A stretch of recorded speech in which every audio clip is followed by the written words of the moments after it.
All right. Sorry about the amount of time in my last update.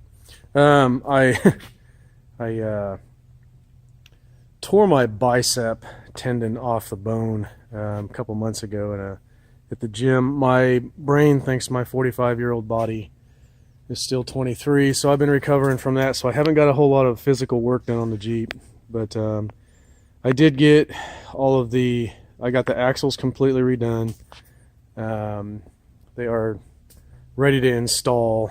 Got lockers front and rear, got all them installed, ready to go. They're literally ready to stick under the Jeep and fill with diff fluid. I've got I don't know if I've said this in any earlier updates, but I have full suspension for this thing. I've just gone ahead and decided to replace everything, like literally everything suspension wise, just because it's a 71-year-old Jeep. And so I've gone ahead and I'm just going to redo everything suspension wise. I'd like to keep it as original as possible if I can, but there's just some certain things, like the old springs were just flat, super flat. Now the suspension I'm putting underneath it is just it's factory, so it's not, there's no real lift to it to speak of, but I'm figuring probably a good inch of sag will take out of the factory one, so it'll act like it's lifted, but it'll be back up to original height. I did do some wiring underneath the hood. I did buy a complete wiring harness. I've got everything labeled in here, gone through, labeled all the ends according to the diagram that got shipped to me from Kaiser Willis.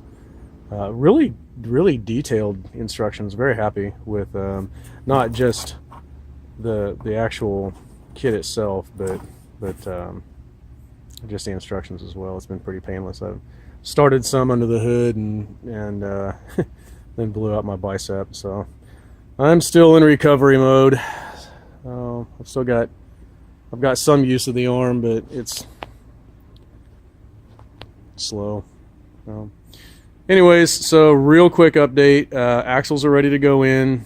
Suspension's ready to go on. I do have one tiny little spot on the driver's side rear shackle hanger on the frame that I need to do a quick grind and weld on. It's a small crack. It's the only one I found so far. Pretty good for a 71-year-old Willys, but I imagine I'll probably find a couple here and there. But I'll get that ground off, tacked in, repaired, and get some springs hung under this thing so I can get these axles under it. I've got a buddy here that owes me a couple favors. I might enlist him to help with some of those. But anyways, real quick update. I know that doesn't look like I've gotten much done to it, and I feel like I haven't gotten much done to it, but I have been buying a bunch of parts, so I'm still pretty heavily invested into the rebuild. So all right, so thanks for coming along with me, and thanks for being patient. Appreciate it.